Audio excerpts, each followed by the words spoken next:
I don't remember the first day we met. Our parents said we were barely walking. All I know is this. For almost 15 years, it was always me and her. A duo.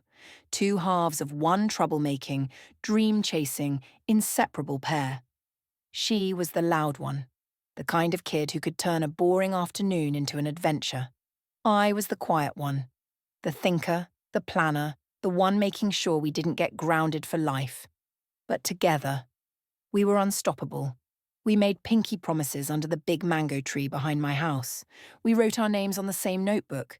We swore that one day we would make it out of our tiny neighborhood side by side. Funny how life doesn't always respect pinky promises. We grew together like vines, twisted, tangled, impossible to separate. Birthdays, sleepovers, walking to school, crying over grades, celebrating small wins. Our lives were stitched together, she always said. One day we'll be famous, both of us, and they'll tell our story like a movie. I believed her. I really did. But somewhere along the way, our movie became hers. It started small. She joined a new school club. I didn't. She made new friends. I didn't. At first, she would rush to tell me everything. Every joke, every classmate, every story. Then the stories became shorter.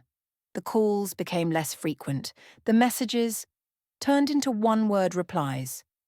I told myself it was just a phase, that she was busy, that she still cared.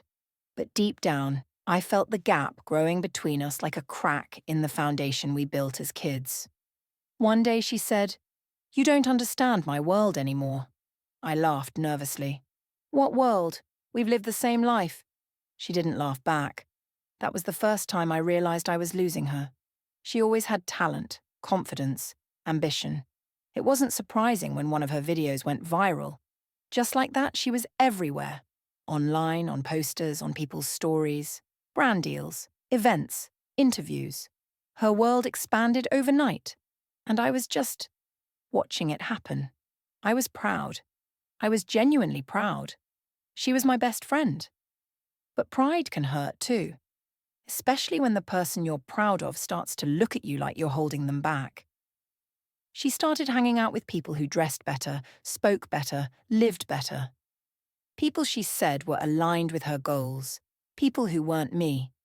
She cancelled plans, forgot my birthday, showed up late to our meetups, if she showed up at all.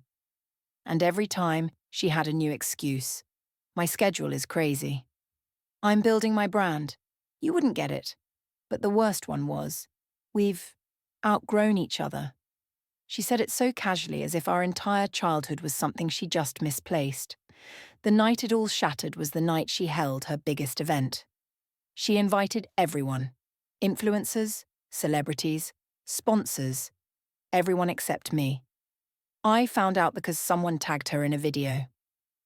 My phone lit up with confetti and cheering, and there she was, smiling like she belonged to a whole new universe, a universe where I didn't exist.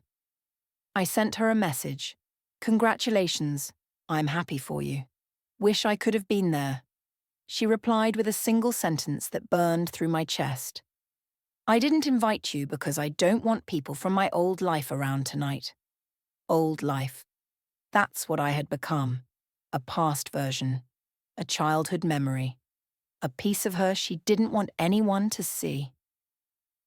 I stared at the message for a long time, trying not to cry, trying not to scream. But then something inside me broke and rebuilt itself at the same time. I finally understood. She didn't outgrow me. She abandoned me. And no amount of loyalty could hold together a friendship she already let go of. I stopped chasing her, stopped waiting for her, stopped comparing myself to a life I didn't want. Instead, I focused on mine. I studied harder, worked smarter, started building something for myself. And slowly, my life blossomed in ways I didn't expect. New opportunities, new friendships, new confidence. I wasn't in her shadow anymore. I wasn't in anyone's shadow. For the first time, I wasn't the quiet girl following the loud one. I was becoming my own person. Months later, she called. Her voice was shaky. Her circle had turned on her. Fake friends drained her. Scandals spread. People she thought were family disappeared the second her numbers dropped. She said, "I miss how simple we used to be." And then, "Can we go back to how things were?"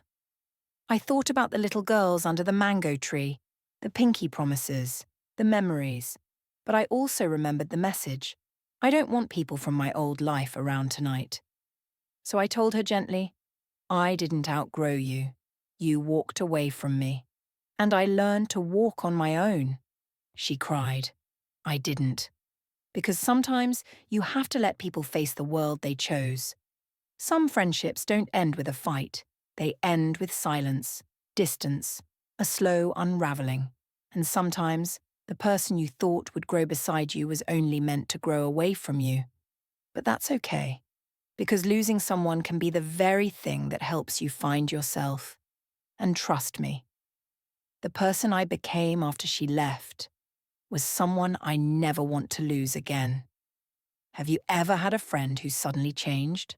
Someone who said you outgrew each other? Or someone who forgot you once their life improved?